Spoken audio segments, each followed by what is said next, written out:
This is not funny, citizen. I am the knight. Also, welcome to the show. Holy shit, watch out everybody, because it's that time. What's it time for? Why, it's time for New Things on Monday. Here on the late Kevin Stone, I am the incredible, edible Kevin Stone.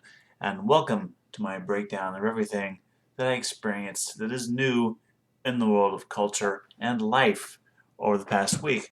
Let's just get started right now. The first thing I got is a movie which I picked up on Redbox. That was Insidious Chapter 3. The thing about the Insidious movies, I like them all. The first two acts of the films are always very, very scary.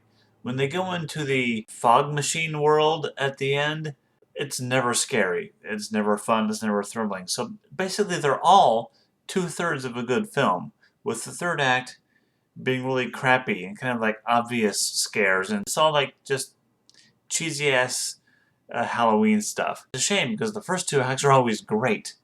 So I'll give Insidious Chapter 3 the same thing I gave all the previous films, a hearty, good show for the first two chapters. Our first two acts, a bad form old man for the third act. So that's how I feel about all Insidious movies. They're all two-thirds of a good film. I have been watching this Hulu original series called Quick Draw. It's a sitcom set in the Old West. This show is stupid. The characters are all stupid. It has got this sort of crass way about it that's sort of easygoing, friendly sort of crassness. And I shouldn't like this show because it is stupid. This show is so stupid, but I like it. I like Quick Draw.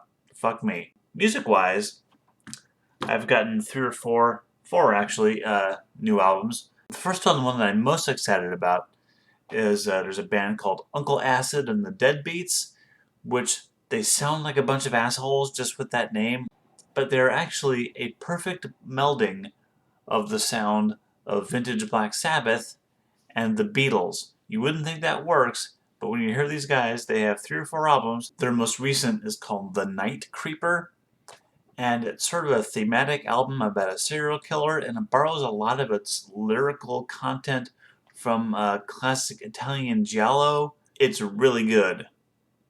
Kind of spooky, but also poppy and Beatles-esque, while also being sort of Black Sabbath, doom metal-y, sludgy sometimes. It's a really weird sound, and I highly recommend it. Also, I got the new album from Huntress, which is a metal band that I'm into. They are very much a classic metal band with a female vocalist. There's nothing new going on. Also, I grabbed a thrash metal album from a band called Harlot. This thing is fucking amazing. It is just classic. Everything's classic. It's just classic thrash metal. If you like thrash metal, you like any of those bands, you're gonna like this one. Harlot with two T's. It's pretty good shit.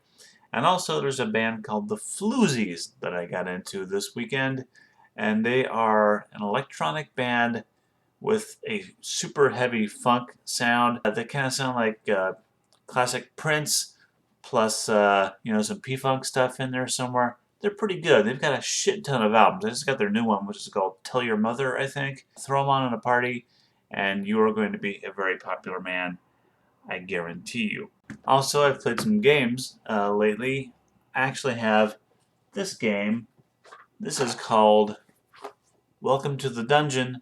I haven't actually played it yet, because every time I explain to people the kind of game that it sounds fucking lame.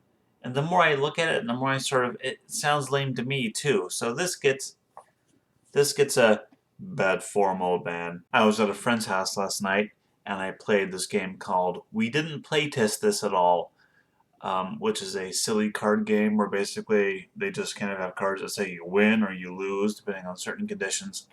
It's very similar to Flux, which I know is popular, but it's not as complicated as Flux. Basically, a game can take anywhere from 5 to 10 minutes.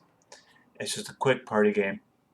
One drawback, I was playing it with three people, and you really need at least four, or preferably like 8 or 10, to really have a good time. So now I know that about that game. It's not mine, it's my friend's. But I enjoyed it. It gets the usual good show. But with repeated sessions, it gets really boring after you play it. You learn all the cards very quickly, which is why they have expansions for it, obviously. Then I also played one of these for the first time, Assassin's Creed. This is only $20 at Fred Meyer, which is the sort of thing I like to pay for a video game. And, it was fun. What can I tell you? It's running around on rooftops and killing people with my swords. It's good stuff. The clerk was all like, oh, you should get all the games so you can follow the story. And I'm like, dude, I don't give a shit about the story. I just want to run around on rooftops and stab people. And be a pirate and run around in riggings and stuff. What do I care about a story?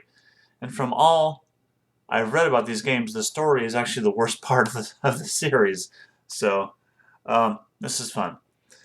It's taken me a long time to play it. I'm only like 2% into the game, and I've had it for 3 days because I can't play a video game for 10 hours. I play it up until I've achieved something, and then I just turn it off and don't get back to it until the next day.